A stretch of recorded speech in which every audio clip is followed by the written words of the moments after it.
I'm so impressed by anyone who can live in a kind of sensory deprivation tank. I think it looks staggeringly chic, and I'm so admiring. As you can see, that's not my approach.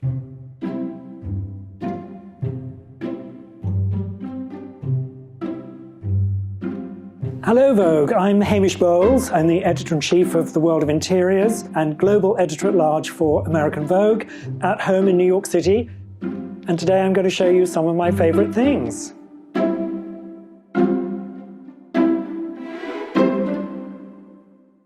I found this apartment 14 years ago, I think. It had been lived in by quite a celebrated literary editor. And after 30 years in the city, I'm moving. I'm the new editor-in-chief of the World of Interiors magazine. So I'm going to be moving back to the city of my birth and rediscovering it anew. And that's partly explains the chaos that you see before you. My great friends, Laura Sartori Rimini and Roberto Perigali of this practice, Studio Perigali, they offered their services and said, you know, it could be a kind of calling card for their work in America. And so we worked together, and it was just such an extraordinary experience because they know me so well. You know, I've got very strong taste.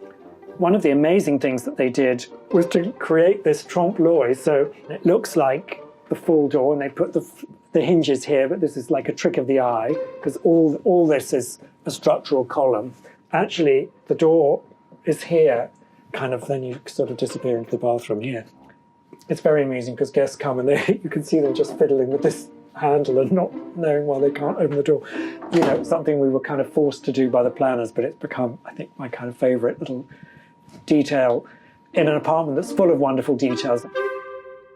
In 1989, I was the fashion director at a magazine called Harper's and Queen in London, and part of that was going to Tangier in Morocco, and began this total primal love affair that I had with the city of Tangier. And as you fly in, you can see troughs and slopes of all these surrounding hills and kind of incredible uncharted land about an hour outside the city to raise funds for the local communities. The kind of kids and young people in the community start making dolls in the way that their parents and grandparents had done them. You know, like this woven straw horseman, who I just think is so adorable, and he's been given really impressive pecs. And over here, these kind of dolls. There she is in her kind of Berber woman hat. I mean, it's just so adorable. They're in kind of wedding finery. And then this guy in his jalaba. I just couldn't resist them, and every time I look at them, I'm kind of taken back to Rahuna, which is this really kind of magical place high on a hill, looking down over the sweeping hillside to the beach and the endless Atlantic beyond. Really a magical place.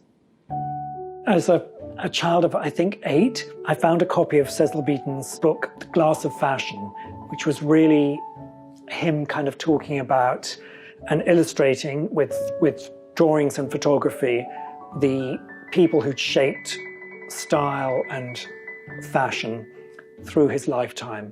I had like a VW camper van holiday with my dad going all around Britain. I remember that I sort of stayed up all through the night with like a torch reading this book and being so fascinated by these people of style and all these extraordinary lives that they seem to have led and these magical environments they created and the way they dressed and so on. So that's a book that is always with me.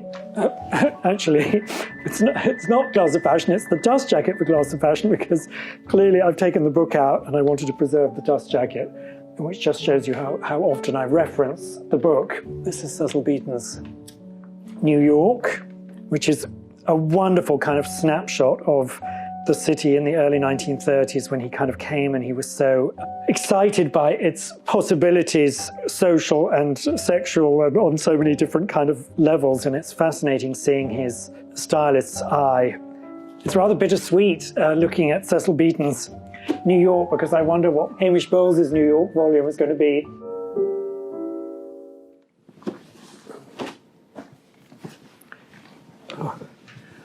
I love sort of associating objects that have a kind of aesthetic connection. I'm looking for things that have consistent threads where designers maybe from very different generations, eras, decades are looking at the same kind of inspiration and interpreting it in different ways.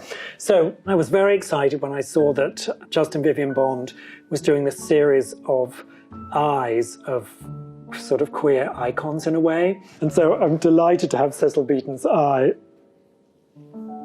As a student at St Martin's School of Art, my first assignment was to interview the Honourable Neil Roger, who was known as Bunny to his friends.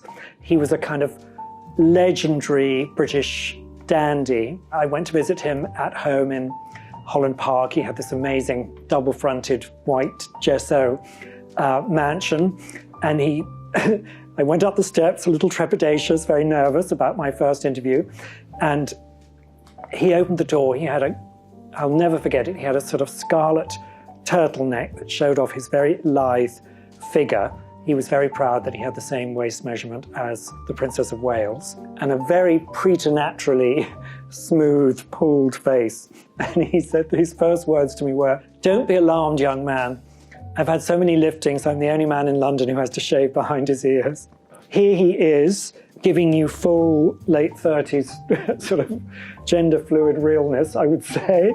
You know, when I see this picture, I see someone who was kind of very at ease with their sexuality. What's so interesting is the parallel text that the Honourable Neil Roger was also a decorated war hero, was in charge of a regiment during the Second World War, and he showed incredible bravery. His battle cry to rouse the troops, so he'd have a rolled up copy of Vogue or Harper's Bazaar, and he'd say, "Come on boys, up and at 'em." You know, you're looking at an image of a kind of effeminate man here, but there's this sort of backbone of Scottish metal and steel and grit.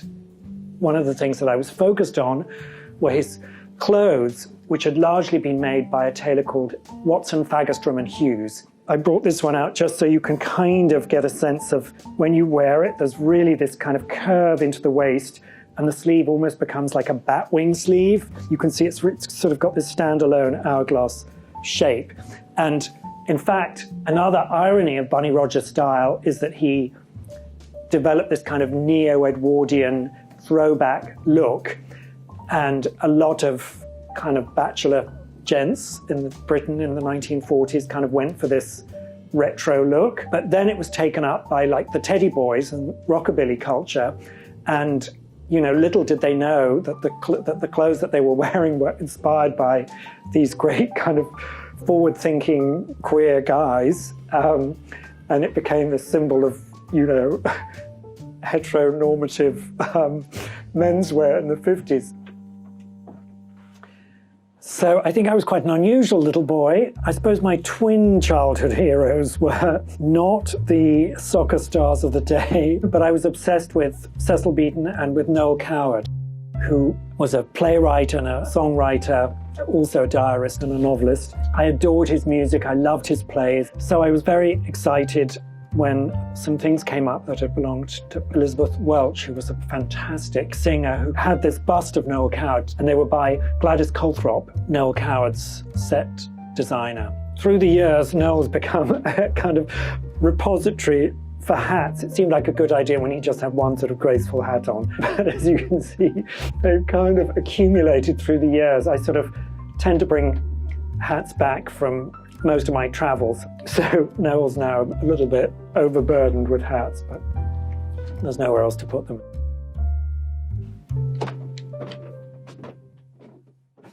So this was a treasured find, and it's Cecil's sketch for the costume maker for one of the ladies leaving Covent Garden in the opening scene, Act 1, Scene 1 of My Fair Lady. You know, you might think that the walls are kind of dense with pictures, but there are a great deal more in storage or stacked up. Occasionally I bring them out and sort of recycle and rehang. Against this Loro Piana brushed cotton, actually, is what the fabric is, and of course it's purple. Such an underrated, undervalued colour, but not by me. Oh my God. So these curtains, this is this fabric by this amazing French company, Tassinari et Châtel, originally woven for Marie Antoinette, of course, found by me, of all unlikely things, a place called the Curtain Exchange in London. A fraction of the Marie Antoinette price, I'm sure, even in 1788. very happy to have those. And of course, the colours just work so perfectly with everything we've chosen for this room. One of those happy synchronicities and, more purple and lilac. I think now, about 15 or 16 years ago, I finally went with friends to an island in the Dodecanese in Greece that they'd been trying to get me to go to for years and years. There was a little shop there, and this woman had sold kind of dishes and jugs, I think made and painted by her father. And every time I went, I would buy something. I really loved them. And now that I go back, the father or the grandfather who was making this pottery is no more, and there's no one who has the skill to make them or the knowledge. So they're kind of even more precious in a way.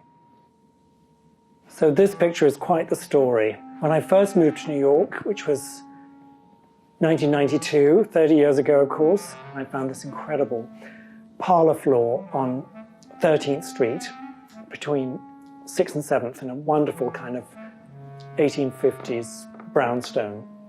And there was absolutely nothing in it except for a lamp and a nail in the wall, literally. And then there was a sale of some things that had belonged to Jack Dunphy, who was a lover of Truman Capote. And there was this drawing, which I recognized. It's by René Boucher, who was a sort of fashionable artist who did a lot of fashion studies for Vogue and portraits for Vogue.